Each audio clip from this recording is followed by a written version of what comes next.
When I talk to people about coal seam gas, I think, well, where do we go from here? What can we do? How can we give the message to the politicians in a bigger and better way? We can't just let this stop. We can't just let it, to say that we've sent an email or we've made a protest about it and it'll all go away. It won't go away.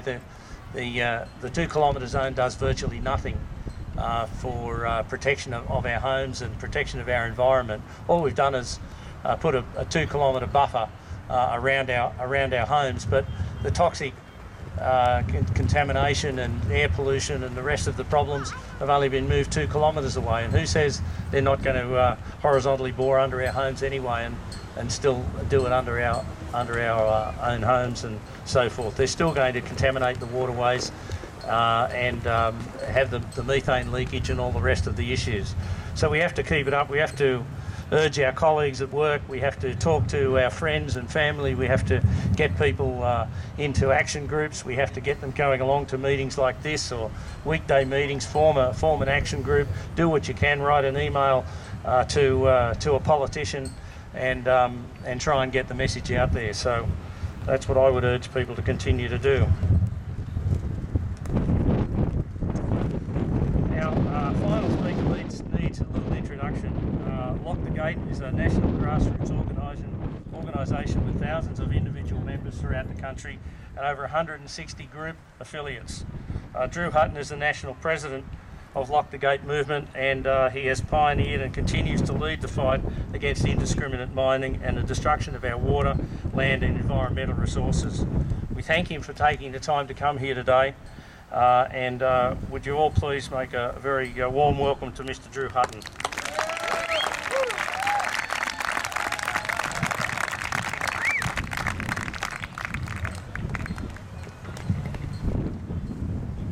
Thank you very much, and thank you for the warm welcome.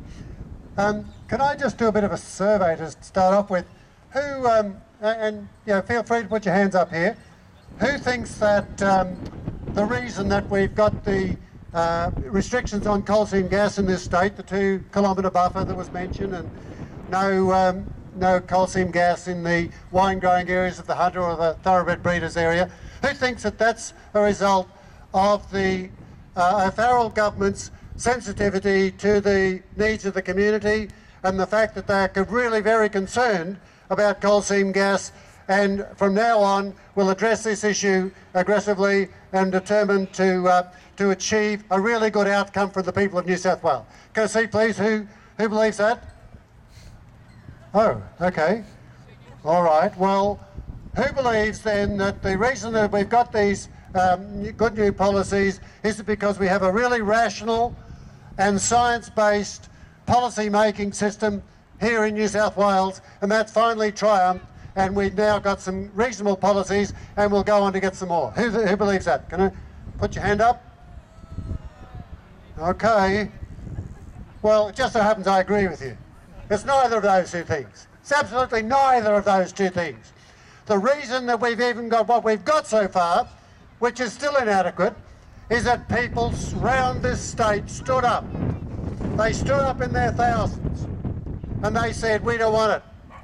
Not only did they say we don't want it, but they said we're going to lock our gate and prevent these companies from coming onto our land, and if need be, we're going to stand in front of that gate and physically prevent them coming on our land. And they stopped it. And you know where they really stopped it most effectively? It's not here, you can still get it, not even necessarily in the wine growing areas of the Hunter, because they still could get it. It's in northern New South Wales, in the northern rivers, because they blockaded these companies. Every time they took a drill rig out, there was 300 people to stop them. 300 people, plenty of whom were prepared to go and get arrested. Metgasco tried to bring a drill rig into Glenorchy. They turned out there in their dozens, in their hundreds, to stop them. People locked on. People brought a crazy old car in and locked it at the front gate. They did the same at Doubtful Creek, only with 300 people that time. Even at Doubtful Creek, up until a couple of days ago, even though we called off the blockade, it was all gone. 80 locals were still turning up. They were determined to lock them in. So not only were they being locked out, once they got in, they got locked in. So they fought, Metgasco fell over, they won. And that's how this fight will be won. It won't be won because we've got governments who are sensitive to the community and realise that this needs to be addressed because it is such an important issue. And it won't be won because we've got rational decision-making processes based on science and common sense, because that doesn't exist. We've got an environmental impact assessment system in this state and in Queensland and probably every other state, which is a joke and which is completely biased in favour of these resource companies. We will get there because people stand up and fight. Now, I was interviewed back in, nearly 3 years ago now, by Alan Jones, actually. I was a bit tremulous about going on Alan's show, but he and I are from different parts of the political spectrum, but I went on and he said to me, how did you do this in the first place? How did you get this movement started? I said, well, I come from out west, so I know the people out there. So despite the fact I'm a greenie, I went out there and I talked to farmers and I said, well, I'm here to help, what do you want? And so I started working with them. But I realised that it wasn't going to be won as a farmer's issue. Couldn't be won west of the Great Dividing Range. And it wasn't going to be won as a traditional environmental campaign. Our opponents were too big, too powerful. So I decided to bring the two together. Traditional enemies, but bring them together. And bring them together around a common cause. And that common cause could be summed up in one question. Do you love this country? Do you love the country? Because what you've got ahead of you, if you allow the resources sector, totally coal mining and coal seam gas in particular, if you allow them to sweep across the land like a tsunami, then you will destroy what makes this country so special. You will destroy the landscapes which have been part of this nation for so long. You'll destroy our food bowls, our underground water system, some of our most beautiful wild places, some of our most thriving local communities, our cultural heritage, both Aboriginal and non-Aboriginal. You will destroy them. So we brought people together. We brought farmers, environmentalists, city people, country people, professional people. It doesn't matter. It doesn't matter what your politics are. It doesn't matter whether you're young or old. It doesn't matter, what your cultural background is. If you love this country, you'll fight for it. And by fighting for it, you'll win. And only by fighting for it. You won't win if you simply write polite letters to politicians. You won't win if all you do is sign a petition every now and then. You have to put your body on the line. You have to be out there fighting with the people whose land is being threatened by these processes. You have to go and talk to your neighbours, talk to people in your local community, get them active. It is activity, activism, which will actually win the day for this. Now, you do have to talk to politicians though, but you don't talk to politicians without having leverage. You don't talk to political parties without having leverage. And that's what the Lock the Gate campaign's been about from day one. You never negotiate from a position of weakness. If you're coming from the community, you never negotiate if you're in a weak position and your opponents, like these huge multinational corporations, the Shells, the ConocoPhillips and the PetroChinas and the Chinois and the BHPs, are in such a powerful position. You go and you mobilise the community. You get people power in action, and then you go to the politicians and you say, this is what we want. And that's what we've done in this campaign, and that's why the politicians and the political parties and governments are moving now. because they know that we now have the bulk of public opinion behind us. Even the coal seam gas's own PR company, Crosby Textor, did a poll the other day of people in New South Wales to find that 58% of the people of New South Wales say coal seam gas is a very bad idea and 27% support it. And that's Crosby Textor. That's the coal seam gas industry's own PR company doing that. Imagine if it was a real company doing it, what they would find. They would find what we're finding, that over 90% of people are saying, we don't want coal seam gas, we don't like what it portends, we think that it represents an unacceptable risk to the community. So we presented to the political parties about 10 days ago what we call our call to country. Our call to country. It resurrects that whole idea that if you love this country, then you'll start fighting for it. And it's about time the politicians started fighting for it. And we presented to them a passionate call for action on the part of governments and political parties. And we're saying that you need to put in place things like a genuine no-go areas where mining simply doesn't go. It's incompatible with other land uses like tourism, like agriculture, like our special wild places. It should be no-go. You should be able to put lines on a map and say they're protected. We should be able to have proper environmental assessment processes instead of the joke that we've got now.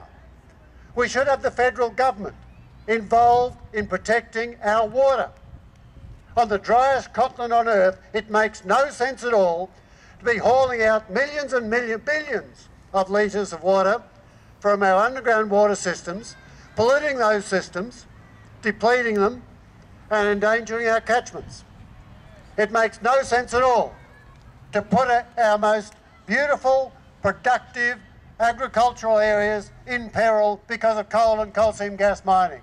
And the federal government needs to get involved in protecting those things because this is a national issue.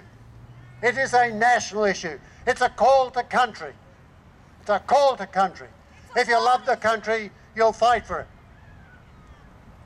Now, we've had the federal government move, only a little bit, but they have said we will introduce a water trigger in our federal environmental legislation.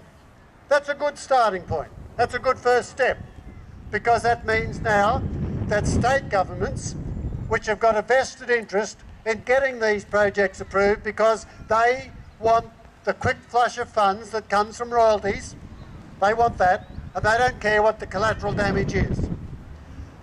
So you need to have another set of eyes on the whole approvals process that can see the bigger picture, that can say we're thinking of this in terms of the country as a whole, not just on a narrow vested interest term. And can I just say, there's a bit of a distraction on this for a moment, that it's not just simply that these state governments are wanting a quick flush of funds. There is an open door between the major political parties and the industry, and people go backwards and forwards between them both. And in my home state of Queensland, it is at such a degenerate point of view, at such a degenerate stage, that one of the coal seam gas companies even provided the state government, the new state government, the Liberal National Party government of Queensland, when it had just come to power and sacked a whole lot of public servants, one of the coal seam gas companies provided the Queensland LNP government with a whole bunch of employees on secondment to take over roles from people who'd just been sacked. How about that? Isn't that the most disgusting thing you've ever heard? As well as that, the previous Labor government, as well as what you've got here in New South Wales with ICAC, previous Labor government in Queensland actually broke the law in approving some of these, two at least, of the big coal seam gas projects in Queensland. Two $20 billion projects. They broke the law They were in such a rush to get them through, get them approved. Everyone in the country shuts the gate. We're locking the gate. We're locking it. We're stopping them. We're stopping them from coming in.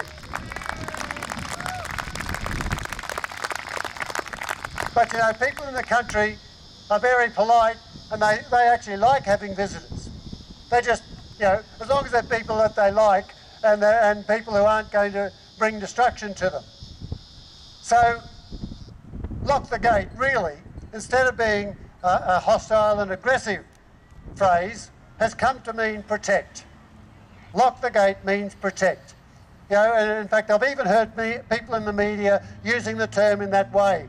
I'm going to lock the gate on this. It means I'm going to make sure it's protected, that no harm comes to it. Lock the gate is going to be the term which I believe in our culture rejuvenates so much of it. We need to protect so much as is really important to our national character and our culture. We need to protect our landscapes. 11 out of the 16 major tourist destinations in this country are actually endangered by either coal or coal seam gas. The Red Centre, the Blue Mountains, the Great Barrier Reef and so on. They're all actually threatened by the 56% of this country which is currently covered by the coal or coal seam gas tenements. We need to protect our rural communities, our communities everywhere. We need to protect our special wild places. We need to protect our good farmland, their food bowl for all the rest of us and much of the rest of the world, and we need to protect our underground water systems. We need to protect our land, our water and our future. Thank you very much. Thanks very much, Drew. Strong and stirring words.